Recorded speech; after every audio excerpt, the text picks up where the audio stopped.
I'm Robert Shanklin. I teach in the philosophy department, sometimes in the management department, and a lot of what I do concerns intercultural ethics, understanding, communication, and so on. And let's say a little bit about what Daoism teaches us about how we get in our own way sometimes and what we can do about that. So Daoism teaches us that to know ourselves, we should kind of return a little bit more to nature. We should learn more from nature.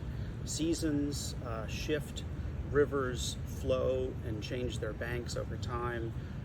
Everything grows and decays that's living eventually. Everything is constantly transforming. And the thought is that we hold on to rigid definitions, oftentimes given us by society, friends, parents, ourselves, and we want to be a certain way, and we get really stuck into holding on to that. We become very attached to a way that we are, a way that we want to be, to specific goals and ways of getting there. And the thought is that we could probably be a little bit less attached to that than we tend to be. So the thought is, why trap yourselves in rigid definitions of success, beauty, or personality? We don't need to be rigid, fixed identities, even though identities are still useful. So the thought is, look around us, look at these buildings, look at what they stand for, look at what we're doing here, look at what we study, look at what society tells us. It's overflowing with rigid definitions.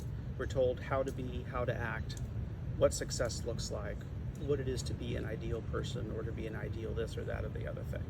But by following these rigid definitions, we prevent ourselves from being able to grow. And instead, we can lessen our need for them, we can shed some of these rigid stories, and we can appreciate the raw, the unwrought, the spontaneous. And instead of trying to be a certain kind of way, we can sort of more find ourselves. We can let ourselves be less attached, and we can return to something deeper, the way, which is ultimately nature, which we're a part of anyway.